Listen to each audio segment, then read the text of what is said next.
Do you know that 90% of the people with English surname in Ghana, Nigeria, and the Gambia are coming from Sierra Leone? Yes, your grandfathers and grandmothers are coming from Sierra Leone. This is what happened when the British wanted to establish control over Ghana, Nigeria, and the Gambia. They lacked the manpower. They didn't have it. So they went to Sierra Leone, took Sierra Leoneans and brought them to Ghana, Nigeria, and the Gambia. These Sierra Leoneans were the first set of civil servants in Ghana, Nigeria, and the Gambia. They established the civil service in Ghana. They acted as accountants, clerks, you name it, for the colonial masters. And at the same time, Sierra Leoneans were the doctors, were the teachers, were the everything in Ghana, in Nigeria, and the Gambia. Ghana, Nigeria, the Gambia were not educated in Western way of education. Do not misunderstand my explanation for education.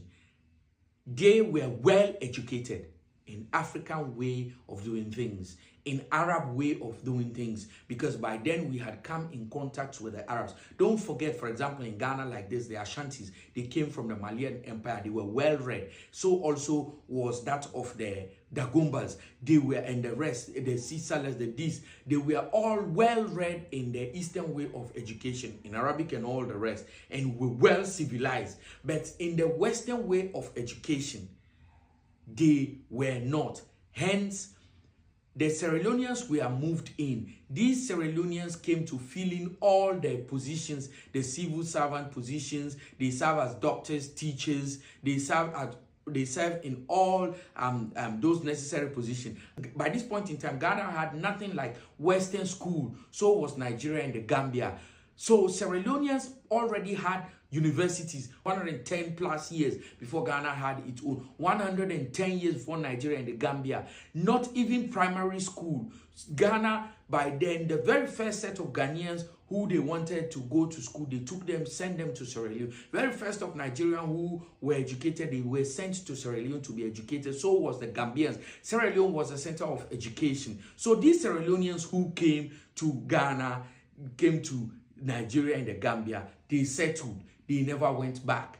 An example of this, we all know, I've heard about Harry Sawyer in Ghana, who is a famous politician. Yes, Harry Sawyer, the people, he was able to trace his link all the way back to Sierra Leone. So also was Mr. Dove, who set up the very first press in Ghana. Later on, J.B. Dankwa ended up marrying the daughter, Miss Dove, who ended up becoming a politician. The Johnsons, the Pratt, the Thompsons, all these people are coming from Sierra Leone. So they came and Ghana was good for them. They settled. They never went back.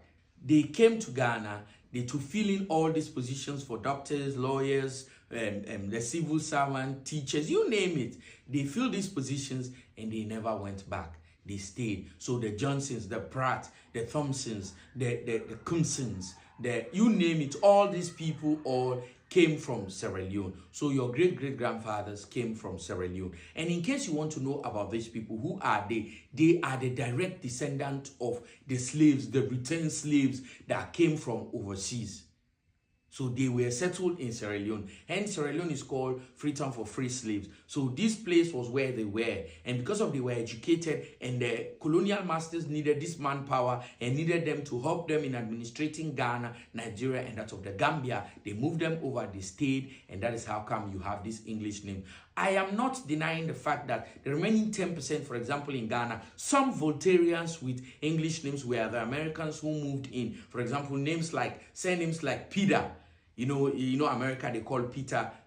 Have a handpick of them among the Voltarians and some among the coast. But largely people with these names are coming from Sierra Leone. That is why you realize that the early struggle for independence was started by these people who came from Sierra Leone, like Mr. Dove, who set up the very first press in Ghana here and started writing about the ill treatment of the Ghanaians by the colonial masters. It was this write-up that led the I.T. Wallace Johnson came over, that led the Kojo Thompson and all the rest. The push for the struggle of independence started from all these radical people who came all the way from Sierra Leone, settled in Ghana, and they thought that, yes, they had to help. In case you never know, 90% of people with an English name staying in Ghana, Nigeria, the Gambia, know that you are coming from Sierra Leone and you are all descendants of the returned slaves. Sierra Leone happens to be your second home, if not your first home.